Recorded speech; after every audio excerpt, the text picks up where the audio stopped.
I am so excited for you to hear this episode with Donald Dunn. Donald is a veteran and such an inspiration. He uses his podcast and his nonprofit to serve veterans who really, quite frankly, don't have people to help them along the way. And they use everything from music to podcasts to writing to encourage these veterans to process their trauma and to be able to move forward with their lives. Please note that this episode does include discussions of war, being a veteran, PTSD, as well as suicide and death. So please note all of that as we get into this discussion, but I promise it is one that will be so impactful. And I hope that you go and follow Donald and his nonprofit after this episode because Donald is an incredible human. I'm so happy to have met him and been able to not only have him on my show, but be on his show and to also offer workshops for the veterans in his community. I am so excited to introduce you to Donald, so please join me in welcoming him to the podcast.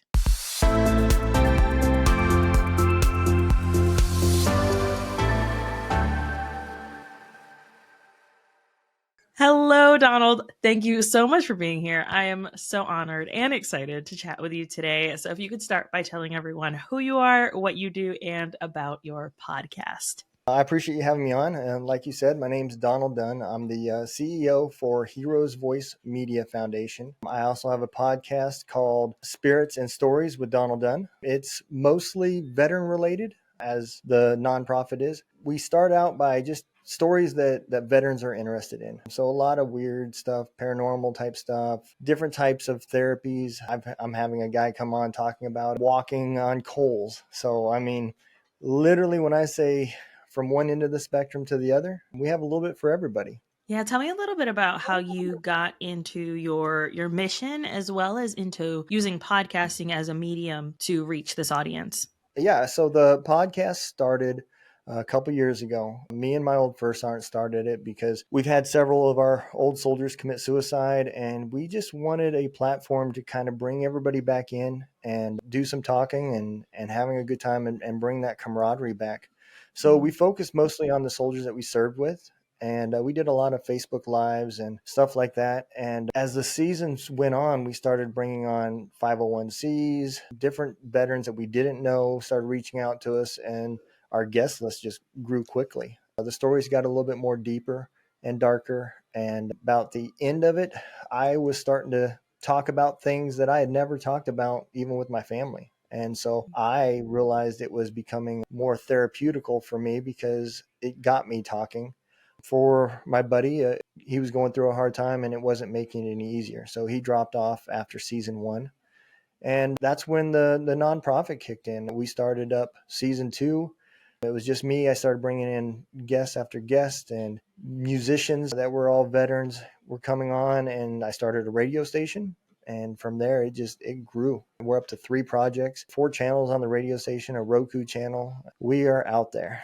Oh my goodness, what you're doing is so absolutely incredible. And when you reached out to me and we were, connecting and talking about how we could collaborate, at first, because your podcast used to be called something else, and I actually told my husband, I was like, have these people even looked at have me or who I am or how I am? So could you talk a little bit about the transition from, and because we've talked about rebrands on the show before, and I think that's really important for people to understand that, especially when you go from a co-hosted show and then you're shifting and really trying to figure out and define the direction that you want your show to go, it can be a little difficult, and also you might make people angry along the way. But tell us a little bit about how that journey's been for you as well. Well, I completely agree with you. It is extremely hard. Going from having a co-host where you kind of know what you're going to talk about, whether you script it or not, you still kind of feed off each other. And maybe you get a little surprised what the other one says, but you know each other so well you can just react. And when he dropped off, I tried to do a few episodes as a solo host with no guest. And I'm going to be honest, they're not available nowhere. And I would never listen to them. They are horrible. I learned real quick that I need somebody to feed off of. I need somebody that's got some input and can kind of get my mind thinking. And that's where the guest came in. I rebranded it because originally when we were trying to bring all those soldiers together, My buddy owned a gun business, and we spent a lot of hours over there making guns for customers, doing a lot of hydro dipping and all sorts of Cerakoting and just everything that people want done. And so we spent a lot of time in his gun room, and he liked to drink beer and I like to drink a little bit of bourbon. And I asked him one day, I said, why don't we start a podcast? And he said, just jokingly, he said, what would we call it? I said, well, we're always in here drinking. Why don't we just call it Two Drunk Dudes in a Gun Room? And it was really just as a joke. And the show never had anything to do with that name at all, other than the fact it was filmed in a gun room and there was guns around and we probably had a beer or a drink or something in our hand. But other than that, the guests and everything had nothing to do with that. And so I did catch a lot of love from our left friends. And now that I'm rebranding it, it's now going to be called Spirits and Stories with Donald Dunn. And so now I'm getting a lot of love letters from my friends on the right. So, I mean, you can't win them all, but I'm an equal opportunity. I want to give everybody the opportunity to complain a little bit. I love it. I really do. And rebranding is tough. I mean, we're on season 3 and I had to do something because my buddy was not coming back no more. So the name Two Drunk Dudes already threw people off. The name turned off a lot of potential guests that had some amazing stories that I would have loved to hear. But I know what it was. It was the name. Everybody hears the name and they judge that book by the cover, whether you tell them not to or not. And I even had somebody leave me a review on Apple that said, when I first seen the name, I wasn't going to listen to the show because it really disgusted me. She said, after I listened to it, I loved the show. And then I listened to the trailer and I understand where the name came from, but I'm still kind of turned off from the name. But she still left me a 4-star review. And I am perfectly good with that because that was honest. She honestly told me how she felt. And I love that. And I think it's extremely important that you get that kind of feedback. So the rebranding came more to make the show make sense. Before we were all veteran related. And now we've really expanded. I've had a lot of authors that have nothing to do with the military come on my show just because I'm interested in a lot of books and I do a lot of writing myself. That's why the name and the rebranding came from. But man, it was tough. I'm not going to lie. You run into a lot of obstacles. You find out everything you spent money on that had your old logo too. I got a new logo coming, but I see a lot of dollars going in the garbage can now. Yeah. Oh man, I can imagine. You mentioned that you have a lot of authors on your show, and I know that you have a new initiative coming out. So, you guys, this is not me just discovering Donald for the first time. Donald and I have chatted. We have talked on several occasions. We're buddies now. So I know you have some stuff happening with authors specifically and for veterans. And so let's talk through some of these initiatives that you're doing. If someone's a Okay. listener and they want to support, you're a podcaster, but as podcasters, I think that we have such a wide range of networks beyond just podcasting, right? So if anyone's out there listening and you know a veteran, I mean, I come from a family full of veterans. And so this is something that's really near and dear to my heart. My brother, he's in the Air Force.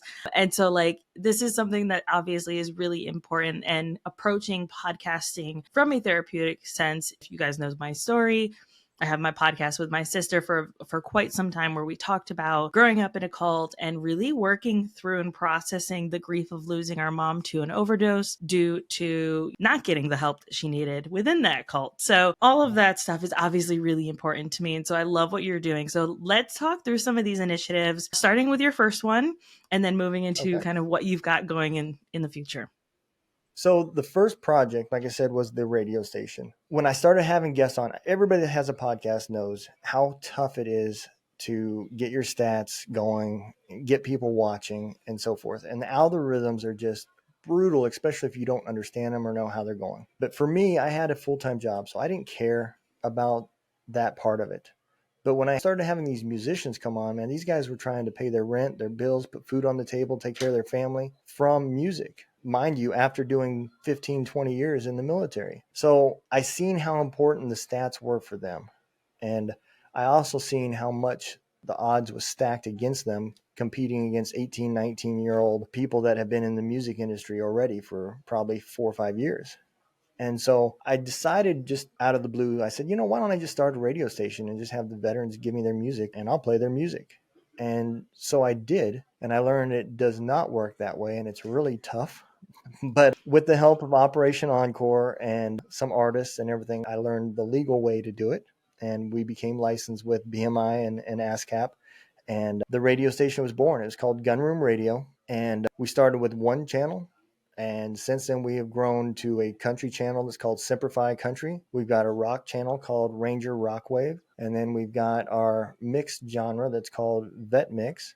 And then we've now just recently brought on our veteran stand-up comedians, and I've got a comedy channel. So, I mean, we're kind of like the veteran version of SiriusXM. We've got a little bit for everybody. And so that was the first program. The second program is what we call Military United Podcast Streams. And that came from my CFO. He is very passionate about podcasting. And he had this idea of helping veterans podcast. And I had already seen how much it had helped me. This podcast that I have, one of the reasons why it never went away is because of how therapeutic it was for me. It brought me to a group therapy that I had on my show that I discovered that helped me tremendously. So I do love podcasting. And when he came up with that idea, I said, you're right. Why don't we do that? And so we brought in what's called Military United Podcast Streams. And what we do is we bring veterans that want to get a podcast going. We bring them in, we help them, we get them started. We have webinars from subject matter experts that come in and help teach them, give them the do's, the don'ts, and at least a path carved out that they can follow. For anybody who knows veterans, man, we are really good at faking it until we make it. And so we can, if we see an example, we can do it. And I think that's what a lot of them need. And the other important part about this is you never know how long these guys are going to have to podcast till they find their support group that will work for them. You know, the VA didn't work for me. I didn't like the drug method, you know, where you just get doped up and you forget about it and the Band-Aid stays on. And when I came across the Warriors Way mindset, man, that really changed my way. You know, they're not a nonprofit. I want to make that clear to everybody. They are a for-profit business, but their program is so amazing, and it helped me out tremendously. And it's helped me deal with temper issues and everything else. So I know how important it is to keep people interested in podcasting until they find that help. It's not that I think podcasting in itself is therapy, but it can get you talking, it keeps you alive, and it prevents you from isolating. Not to mention all the meetups that we have and stuff like that. It gets you out of the house and it puts you around a network of people that you can reach out to and say, hey, I'm having a bad day. I'd like to talk, because we all relate. That's where MUPS was born. And like I said, it's Military United Podcast Streams. And then between the two, I decided that we need to make it a full-fledged nonprofit. And so that's where Heroes Voice Media Foundation was born.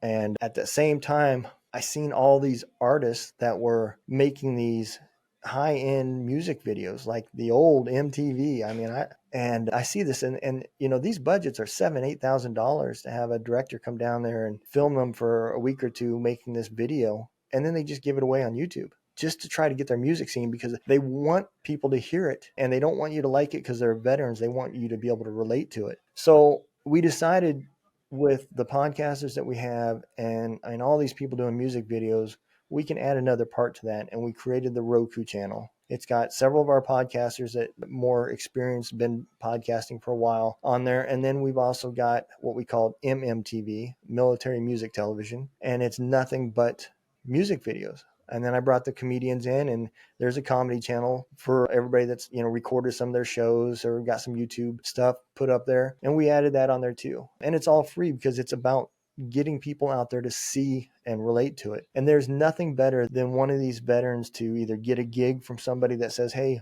let me reach out to Gunroom Radio because we've got a little festival coming. It would be cool to have veteran bands come. And I connect them.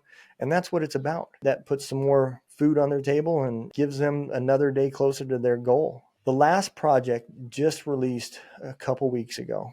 And I am loving this project too, because the other side of me, I love to write. And even as a kid, I always loved essays and stuff like that. And especially if it's about a topic I don't know. So we started what's called Words from Warriors. And it's the same as the podcasting side, except it's for bloggers, authors, poets, magazine article writers. And we've got a magazine that's coming out. Hopefully the first release will be June 1st. It'll be online only for a while, and then it'll grow from there. But the same idea. I bring all the authors in, everybody, whether you're part of the program or not. If I find out that you wrote a book and you are an author, I put your book on there and I link it to Amazon so people can go and buy it. We bring in people to do webinars for them as well. My big goal of that project is next year, I'd like to, instead of just doing meetups, I would like to find somebody, a bookstore like a Barnes and Nobles or something, that would want as many of us veteran authors to come and do book signings. Just have a massive book signing with nothing but veteran authors. I think that would be really cool. So that's kind of the goal for that. The end all be all that I tell everybody is we're about celebrating the wins. There's a lot of people out there that focus on the PTSD side and everything else. My goal is to get it to where when you hear the word veteran, the first thing that comes to your mind is not mental health. Not that I want it to go away and come out of the spotlight. I just want the stereotype to go away. There's a lot of people out there that probably have PTSD but are dealing with it and working through it and living normal lives. And that stereotype can hinder careers, especially in the music industry. So the big goal is, and we're already working on this with Operation Encore and a few others, we're trying to get what's called the VMAs, the Veteran Music Awards. It will be televised just like the CMAs. It's going to be in Nashville. And the goal is to have all these big named artists that served, like George Strait and all these other artists that were in the military and made it, have them host it. And then have these guys come in, however we decide which 10 or 12 people it's going to be. They come in there, they're in the audience, and they get the red carpet experience. The limousines bring them in. They get to play their music on TV on a stage after being announced by somebody like George Strait. And maybe none of these guys will ever be the next Garth Brooks, but for that one day, they just will be. And I think that will be amazing, man, to see it. There would definitely be a tear going down my eye to see people like that getting the recognition. Because, I mean, I've got artists that are living in vans, gigging, going from gig to gig to gig, and have given up everything in life, house, address, you know. She could probably tell you where every Amazon Dropbox is in America. Last year, she drove all the way to Alaska, from South Carolina down through Texas, over to New Mexico, up to Alaska, back down across to Nebraska, and back to South Carolina, just doing gigs. And she's back out on the road already after spending a couple months at home with her sister, back out on the road again. And she's living the life. She loves it. But it's because she's also spending time sitting in the woods next to a creek, writing music and playing songs and being at peace that she didn't have while she was serving. Mm. And so I think it's extremely important that these programs exist. I think it's only right as a nation that nobody wants a handout, but to give them a hand up to get into these careers that are really tough to get into. Like I said, I have nothing to do with this, and I don't give ourselves any of the credit for it, but it is cool since I've been doing this to see two artists get signed by labels. Scotty Hastings was signed a few months ago, and just last week, Mike Ponder was signed by another one. And both those artists are on our radio station. And so to see their careers taking off is just amazing. I love it. Yeah. I get excited just when somebody calls and says, "Hey, we're looking for a band. Do you have any recommendations, man?" And let me put you in contact, because I just think it's cool. I really do. Oh my goodness. What you're doing, Donald, I think is so impactful. And I think that it's going to make such a huge difference. And I'm sure it has, right? Up to this point, made such a huge difference in the lives of veterans as well as people who are looking for people, right? like you are Yeah. such an incredible connector that I hope you get to see those VMAs, that you get to see that happen for your group, because I think that it's well deserved. And I love what you said, no one really wants a handout. And I think about this in podcasting senses too, of like this need for more podcast collectives and groups and communities. Mhm. And like we just had a guest on a few weeks ago. At this point, it'll be a few months ago, where he has a community for Indigenous folks. And I think that we need more spaces where Wow. we can be together and not so much like drag each other along or give Yeah. handouts, but say, "This is how I did it. Let me Come on, let's link arms and let's go together, because I think that the world would be such a better place if we all did that and if we all collaborated and came together to support people. I thought about your mission when I saw in the news recently that a city near me was potentially going to close down their other VA hospital. And I was just like, oh my goodness, like, why do we keep doing this? And so I think what you're doing for these veterans, as someone who understands what it's like and has been there and done it and gone through the work, which isn't easy, right? Let's talk a little bit about this journey. You talked about working through and processing whether PTSD, anger, etc., through the podcast and finding a lot of hope. I obviously don't have any statistics around this, but I feel like with podcasting, because you don't really know who the other person is who's going to listen to you, Mhm. that it helps you be able to be a little more free. So, what are your kind of thoughts on why you think that podcasting can be very therapeutic for veterans or people who are, working through some trauma? Well, I think it's two parts. For the veteran community, it's easier because we get our humor. A lot of veterans will deal with the trauma by making a joke that's probably not very colorful. I don't even want to give you one, but they will deal with things that they've seen over there, and they will kind of give you the gist of what happened and kind of slough it off or give it a laugh off. And then that makes the other person kind of look at them, go, what in the heck is wrong with you? There's nothing funny about that. And they're right. There is nothing funny about that. But when you're living it every day, what are you supposed to do? You have to deal with things in a way. And one of the examples I do always like to give, because it is kind of funny.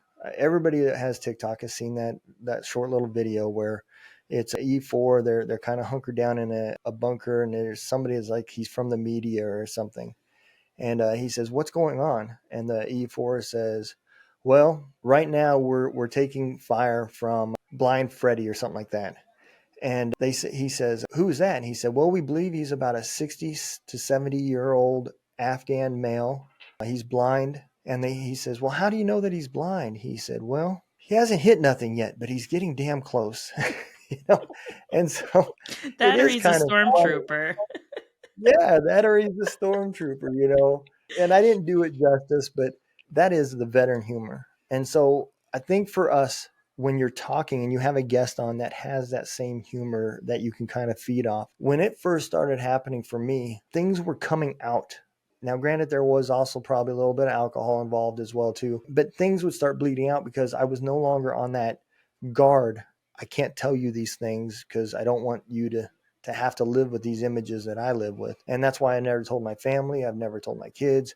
Every question my son has ever asked me, I sloughed off, kind of changed the topic, whatever, made a stupid joke and just kind of kept the conversation moving. So I think for the veteran community, having that like-minded guest will pull it out of you. And after that happens enough, you start realizing that there's not so much everything sitting right here. You start getting a little bit more room, and it makes it a little bit easier to kind of focus and fight. Now, the other part of this too is the veteran community is also really good about knowing when you need a hug or a foot up your butt. And you have to have both, because playing the victim card is not healing. You're not going to get better by always saying, "Oh, it's just my PTSD. Oh, it's just this." Podcasting is not going to get you better. And I'm just being real. You have to do the work. There's internal things that you have to look at, and it's not going to happen until you're ready. And that's where podcasting can help. It can get you to those moments where you can start talking about them more openly, so that when you start looking at the mirror and you start really judging the person that's inside, because that was the hardest part for that group therapy I went with, was the section about knowing you. I didn't like that person. And man, when you have to start being honest with yourself, because now you're thinking a little bit clearer and you don't have that depression voice in your back corner saying, "Yeah, you're just a piece of crap. You're just a piece of crap. Nobody likes you. Why are you even alive?" And you don't have that voice no more, and you can actually start looking at yourself saying, "Man, did I do all that?" And it becomes tough. You'll start having downswings again from that honesty right there. And that's where that veteran friendship can come in and say, "Hey, stop feeling sorry for yourself. Yes, you did those things. Those are things that you did. But now let's talk about what you're going to do and how you're going to fix it." And so for me, the start of that was reaching out to my family. And I did that with the first book I wrote. I did not know if I was going to publish it, but I wrote a book to my wife and my kids explaining everything. I didn't want to have this conversation because I didn't want the questions going back and forth and the emotions to get changed as I'm seeing their emotions change. I wanted it to be me and that piece of paper. So I wrote the book and I explained to them everything I went through, the brutal truth of everything that I went through, from losing friends to being in a helicopter that went down to mortar rounds, just everything and the emotions that came from that. But I wanted my kids to understand why their dad was different during their most crucial years and where they need that mentorship. I was absent and I was not the same guy from their childhood that they knew, but I never told them why. I never explained what I was going through. And I deployed so much. I deployed for a total of 68 months. So literally, my first deployment, my wife was in tears crying when I left. My last deployment, she rolled over, gave me a kiss, said, "See you in a year." It became like going to work. And I never talked about the bad stuff. It became watered down. He's going to go to Iraq. He'll be back in a year. Mm. And that's kind of the way I thought it should be. But then it left me with nobody to talk to. And then just one bad decision after another. Like I said, I was a mess. I really was. And these last 20 months has been amazing as far as trying to heal. I'm still on the medication. I want off of it, but it does get a little bit tougher, especially when you got so many things going on. The stress kind of does pile up, but it will never always be a crutch. One day I'll be off of it and dealing. I think that's one reason why podcasting helps. That was kind of a long answer. I'm sorry, but I love it. it's somebody that we can relate to, and it's a community within a community, if that makes sense. Yes, it does for sure. I think there is so much camaraderie that can happen when you have these very candid conversations, and it takes everybody else out of the equation too, right? So, like, you and I are having this conversation, my husband's not in the room listening in. There's not, 50 other people who will listen to this episode listening in. Like it's just me and you talking, and I think that creates a sense of freedom to express. So, first and Yep. foremost, thank you so much for sharing your journey and honoring us with your truth. That was beautiful. Thank you so much. And also, like, all of the work that you have done, I know is not in vain because you have put in so much personal work to be better, to do better. And I know not everyone Yep. does that, right? So some people might just stick with it. Oh, podcasting is my therapy. We see this a lot in like the Yep. book world where they're like, books are cheaper than therapy, which they are. And I get it. But also sometimes you need therapy. So You do. I mean, because look, at the end of the day, there's a couple things that you have to heal. One is you have to have skin in the game, because if it's just easy to quit, you're going to. I kind of relate it to playing poker with fake chips. Once you're tired, you don't want to play no more. Who cares if you lose them? You get to go home. It wasn't worth nothing. Well, if you don't have any skin in the game when it comes to healing, something to hold you accountable. It doesn't have to be money, right? But something to hold you accountable. It could be a deal between you and your spouse to where your relationship is now about to be over, and that ultimatum comes. You're either going to get help or we are done. Hmm. And you're going to have child support and everything else. Right there is skin in the game. If you don't want to lose that other piece. And then the other thing you have to have is somebody that's going to hold you accountable.